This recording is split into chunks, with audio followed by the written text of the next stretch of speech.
સ્વામિત્રન જય સોમનાથ. ઓમ નમઃ શિવાય. પ્રિય મિત્રો, તમારો દિવસ શુભ રહે, મંગલમય રહે, શુભકામના. હું બિલીમરાથી જોગીભાઈ વ્યાસ આપ સૌનું આપણી જોગેશમાં પુનઃ હાર્દિક સ્વાગત કરું છું. મિત્રો, આજ રોજ જોઈશું આજનું શુભ પંચાંગ. આજે તારીખ છે 15/10/2025 ને બુધવાર. આસો વધ નોમ તિથિ છે. આજે પુષ્ય નક્ષત્ર બપોરે 12 વાગ્યા સુધી છે. આજના દિવસે ખરીદી કરવા માટે શુભ દિવસ છે. આજે આંતરરાષ્ટ્રીય ગ્રામીણ મહિલા દિન છે. આજના દિવસે જે બાળકનો જન્મ થાય છે ને તિથિ ગણાય છે નોમ. આ નોમ તિથિ આજે સવારે 10:34 પૂર્ણ થઈ જાય. ત્યાર પછી જે બાળકનો જન્મ થાય એની દસમ તિથિ ગણાશે. આજે જે બાળકનો જન્મ થાય છે નક્ષત્ર ગણાય છે પુષ્ય. આ પુષ્ય નક્ષત્ર આજે બપોરે 12 વાગે પૂર્ણ થઈ જાય. ત્યાર પછી જે બાળકનો જન્મ થાય એનું આશ્લેષ નક્ષત્ર ગણાશે. આજે જે બાળકનો જન્મ થાય છે એનો યોગ ગણાય છે સાધ્ય. આ સાધ્ય યોગ આજે મળસ કે 2:57 પૂર્ણ થઈ જાય. અને ત્યાર પછી જે બાળકનો જન્મ થાય એનો શુભ યોગ ગણાશે. આજે જે બાળકનો જન્મ થાય છે એનું કરણ ગણાય છે ગર. આ ગર કરણ આજે સવારે 10:34 પૂર્ણ થઈ જાય. અને ત્યાર પછી જે બાળકનો જન્મ થાય એનું વણિજ કરણ ગણાશે. આજે જે બાળકનો જન્મ થાય છે એની રાશિ ગણાય છે કર્ક. કર્ક રાશિનો અક્ષર છે ડ ને હ. કર્ક રાશિનો સ્વામી ચંદ્ર છે. આજે આખા દિવસમાં કોઈ પણ બાળકનો જન્મ થાય એની રાશિ કર્ક ગણાશે. આ કર્ક રાશિ 16 તારીખે બપોરે 12:42 પૂર્ણ થાય છે. એટલે ત્યાં સુધી જે બાળકોના જન્મ થાય બધાની રાશિ કર્ક ગણાશે. રાશિ તિથિ વાર નક્ષત્ર યોગ કરણનું બહુ જ મહત્વ છે મિત્રો. એમાં જેનો પણ જન્મ હોય તેની ચોક્કસ સમયે પૂજા વિધિ કરી લો, જેથી કરીને જીવન તમારું સરળ બની જાય. આજે જે કોઈ મારા સબસ્ક્રાઇબ મિત્ર, મારા ઘર પરિવારથી કોઈ પણ સદસ્યની વર્ષગાંઠ છે, મેરેજ એનિવર્સરી છે, એ બધાને મારી ઘણી ઘણી શુભકામના. તમારા જીવનમાં ખૂબ પ્રગતિ ઉન્નત થાય. ભગવાન શંકર તમારી બધી મનોકામના પૂર્ણ કરે. હું સોમનાથ દાદાને પ્રાર્થના કરું છું. આજના દિવસે સવારમાં ઉઠી આજનું શુકન કરી લો. આખું વર્ષ તમારું સુંદર રીતે વ્યતીત થશે. આજે જે કંઈ મારા સબસ્ક્રાઇબ મિત્ર, મારા ઘર પરિવારમાંથી કોઈ પણ સદસ્ય કોઈ જગ્યા પર ઇન્ટરવ્યૂ આપવા જઈ રહ્યા છે, કોઈ નોકરી ધંધા માટે જરૂરી છે, કોઈ વેપાર વ્યવસાય માટે જરૂરી છે, આજના દિવસે કોઈનું ઓપરેશન હોય, કોઈની ડિલિવરી હોય, કોઈની સગાઈ હોય, કોઈની છઠ્ઠીની પૂજા હોય, યા આજે કોઈ રમત ગમતમાં ભાગ લેવા જરૂરી છે, આજે કોઈ વિદેશમાં જઈ રહ્યું છે, આવા કોઈ પણ કાર્ય તમે કરવા જઈ રહ્યા હોય તો એ બધા કાર્ય કરતા પહેલા આજનું શુકન કરીને જજો, જેથી કરીને તમારા કાર્યમાં સારી સફળતા મળી શકે. એમ તો આજે બુધવાર છે. આજે ઘરેથી નીકળો છો તો વડીલ વૃદ્ધ વ્યક્તિને વંદન કરીને નીકળવું છે. તે સિવાય તમારા ઘરમાં પિતૃના ફોટાને વંદન કરીને નીકળો. દેવસ્થાનમાં ભગવાનને પગે લાગવાનું કહેવાનું કે જે કામ કરવા જઈ રહ્યો છું મારી સાથે રહેજો. આજે તમે ઘરેથી બહાર નીકળો છો અને તમને કોઈ પાવૈયા મળી જાય, જેને આપણે માસી કહીએ છીએ, જેને કિન્નર કહીએ છીએ, તેને દાન દક્ષિણા આપી વંદન કરી લો, એના આશીર્વાદ લઈ લો. તે સિવાય આજે ભગવાન શંકરને કાળા અને લીલા મગ ચડાવવાનું બહુ જ મહત્વ હોય છે. એ જ રીતે ગાયને પણ કાળા લીલા મગ ખવડાવી શકો છો, ખાટા મીઠા ફળ ખવડાવી શકો છો. એનાથી બુધ અને રાહુ બંને પ્રસન્ન થાય છે, ખૂબ પ્રસન્ન થાય છે, જેથી કરીને તમારા કાર્યક્ષેત્રમાં સારામાં સારી સફળતા મળી શકે છે. આજના દિવસે આમ તો કોઈ પણ કાર્ય તમે કરવા જઈ રહ્યા છો તો ચોક્કસ શુભ સમય નીકળવું છે. આજે બુધવાર છે. આજે આખા દિવસમાં જે શુભ સમય છે તે આપણે જોઈ લઈએ. આજે સવારે 6 થી 9 વાગ્યા સુધીનો સમય શુભ રહેશે. એ જ રીતે આજે સવારે 10:30 થી બપોરે 12 વાગ્યા સુધીનો સમય શુભ રહેશે. એ જ રીતે આજે બપોરે 3 થી સાંજે 6 વાગ્યા સુધીનો સમય શુભ રહેશે. એ જ રીતે સાંજે 7:30 થી રાત્રે 12 વાગ્યા સુધીનો સમય શુભ રહેશે. અને આવતીકાલે મળસ્કે 3 થી સવારે 4:30 વાગ્યા સુધીનો સમય શુભ રહેશે. આ સમયગાળા દરમિયાન તમે કોઈ પણ કાર્ય કરો છો તે કાર્યમાં સારામાં સારી સફળતા મળી શકે છે. પરંતુ જો મિત્ર આજે તમારું બપોરે 12 વાગ્યા સુધીમાં તમે જે કાર્ય કરો છો એનું ફળ અલગ છે. આજે બપોરે 12 વાગ્યા સુધીમાં તમારું કોઈ વસ્તુ ખોવાઈ ગઈ, ચોરાઈ ગઈ તો 7 દિવસમાં મળે. આજે બપોરે 12 વાગ્યા પહેલા કોઈ પણ કાર્યનો આરંભ કરો છો, યા કોઈ પણ કાર્યની શરૂઆત કરો છો, યા કોઈ ખરીદી કરો છો, કોઈ વેચાણ કરો છો, તો તેનું ફળ શું છે તે આપણે જોઈ લઈએ. આજના દિવસે કરેલા કાર્યની અંદર સુખ સમૃદ્ધિ સંપત્તિમાં વધારો થાય છે. આજના દિવસે તમે જે કંઈ કાર્ય કરો છો એમાં ખાસ કરીને આજે પુષ્ય નક્ષત્ર છે અને બુધવાર છે. આજના દિવસે એફડી મૂકવાનું બહુ મહત્વ હોય છે. બપોરે 11 વાગ્યા પહેલાં જે આજનો સમય છે, બપોરે 12 વાગ્યા પહેલાં, જે બુધવાર પણ છે અને પુષ્ય નક્ષત્ર છે, તો એફડી લો છો તો તે ભવિષ્યમાં ઘણું સુખ સમૃદ્ધિ પ્રાપ્ત કરાવી શકે એવો આજનો દિવસ છે. એટલે આજે સોનું, ચાંદી, હીરા, માણેક, મોતી વગેરે ખરીદી કરી શકાય, કપડાની ખરીદી કરી શકાય, વાહનની ખરીદી કરી શકાય, ઘરની ખરીદી કરી શકાય. આજે છે પ્રોપર્ટી, મિલકત વગેરે ખરીદી, ઇલેક્ટ્રોનિક્સ આઇટમ પણ ખરીદી કરી શકો છો. વસ્ત્ર, પાત્રની ખરીદી કરી શકાય, અનાજની પણ ખરીદી કરી શકાય છે. દિવાળી આવી રહી છે, પુસ્તક વગેરે, ચોપડા વગેરેની ખરીદી પણ આ સમયગાળા દરમિયાન તમે કરી શકો છો. આજના દિવસે નવા વસ્તુ ધારણ કરવાનું પણ બહુ જ મહત્વ છે. બપોરે 12 વાગ્યા પહેલાં જો આજે નવા વસ્તુ ધારણ કરો છો તો ઇન્ટરવ્યૂમાં સારામાં સારી સફળતા મળે છે અને વ્યાજની આવકમાં પણ ઘણો લાભ થાય છે.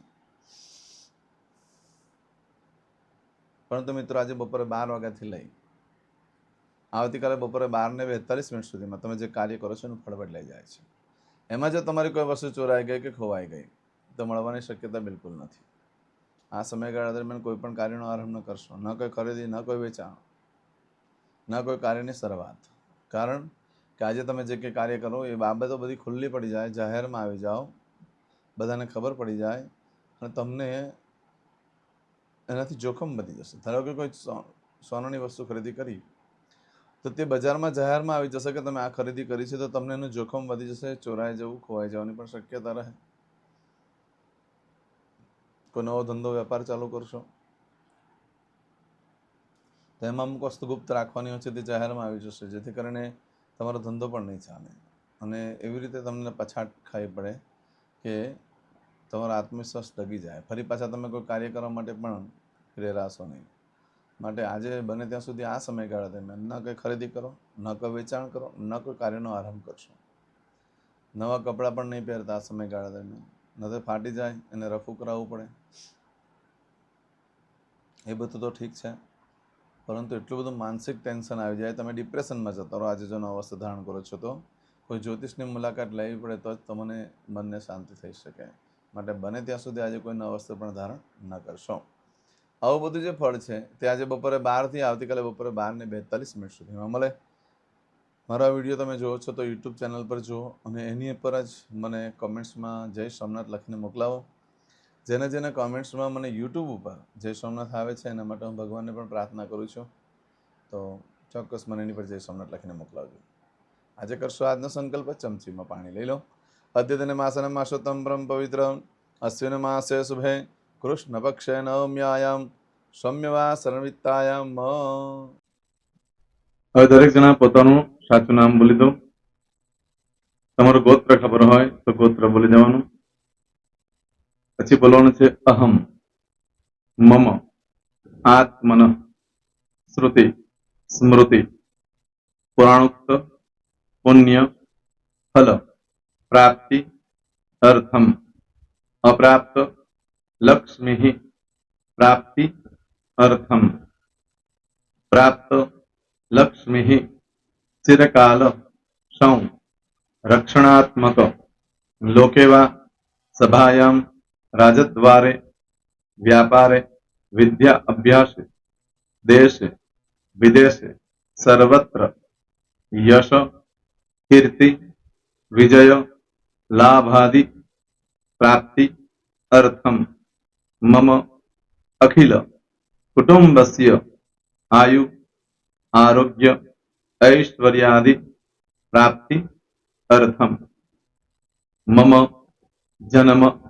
समय, तथा च विप्र, वृंदानां, जन्म, समय, जन्म, कुंडली, मध्ये, स्थित, ग्रहः, गोचर, ग्रहः, महादशा, अंतर्दशा, प्रत्यंतर्दशा, तथा च योग, युति, दृष्टि, मध्ये, शुभ फल, प्राप्ति, अर्थम, भय, रोग, शत्रु, बाधा, दोष, मारण, तारण, मंत्र, तंत्र, अरिष्ट, दोष, पीड़ा, निवृत्ति, अर्थम, भूत, प्रेत, पिशाचादि द्वारा रचित अरिष्ट दोष निवृत्ति अर्थम मम सकल मनवांछित फल. હવે તમારા મનમાં જે કઈ ઈચ્છા હોય તે બોલી જવાનું.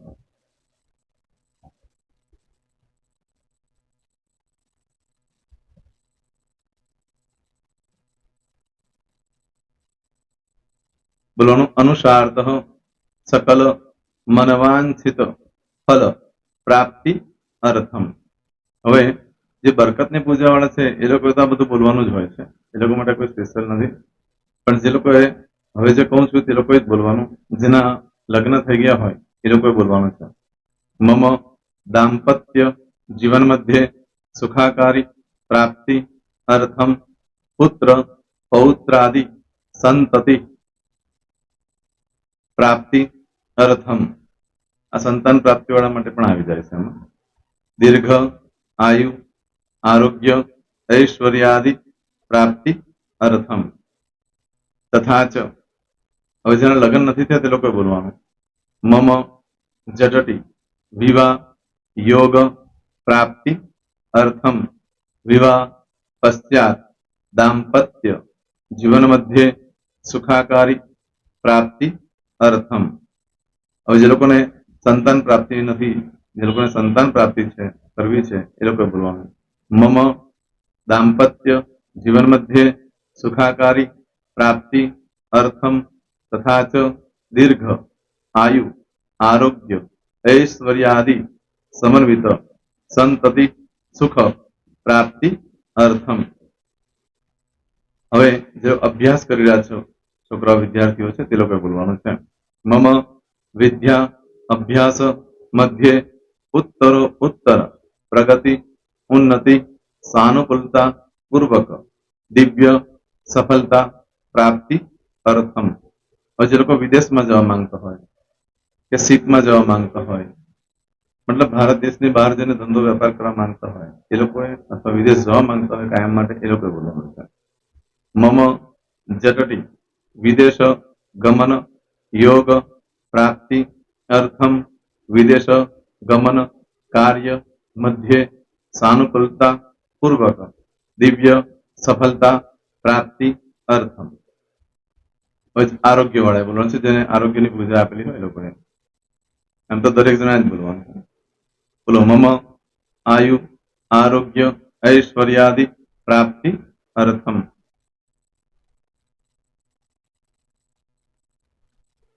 હવે દરેક જણા બોલવાનું.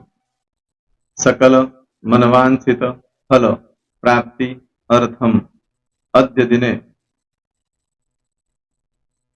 પ્રધાન દેવતાનામ નિત્ય દિન અનુસારત પૂજન અર્ચન કર્મણિ અહમ કરીશ્ય. પાણીવાળી થાળીમાં પાણી મૂકી દેવાનું છે. હવે તમારી બધી પૂજા જે મેં આપેલી છે એ પૂજા થઈ જાય, અથવા તો તમે રોજ પૂજા કરતા છો મારી પાસેથી નથી લઈ ગયા, એ પૂજા થઈ જાય પછી ફરી પાછી ચમચીમાં પાણી લેવાનું. અહીંયા વિડીયોને સ્ટોપ કરી દેવાનું. પૂજા પતે એટલે પાછું આગળનું કરવાનું છે. અહીંયા વિડીયો સ્ટોપ કરી દેવાનું અને પૂજા પતે એટલે બોલવાનું છે.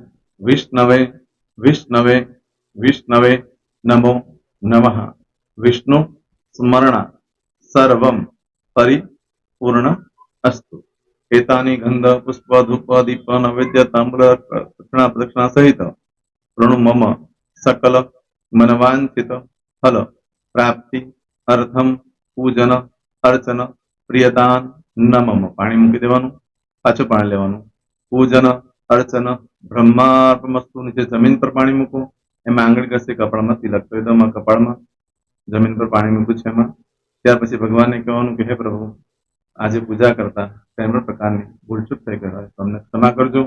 અમે તમારા બાળક છીએ. પ્રભુ તમારો ખૂબ આભાર માનું છું, આજે મારી પાસે તમારી પૂજા કરાવી, મારી મનોકામના પૂર્ણ કરી. પ્રાર્થના કરી દો. જગ્યા પરથી ઉભા થઈ શ્રીનારાયણ ભગવાનને પાણી ચડાવી દો અને નિત્ય કર્મ જે કરતા હોય તે કરો.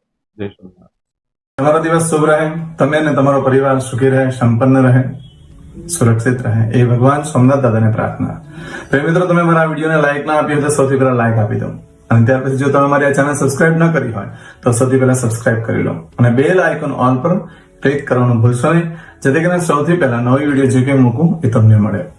મિત્રો, કંઈ પણ મૂંઝવણ હોય તો મને આ નંબર પર તમે ફોન કરીને પૂછી શકો છો. મારો મોબાઈલ નંબર છે 9825546459. મિત્રો, કોમેન્ટ્સમાં જય સોમનાથ લખવાનું ભૂલશો નહીં. ફરી પાછા નવા વિડીયો સાથે મળીએ. ત્યાં સુધી સૌને જય સોમનાથ.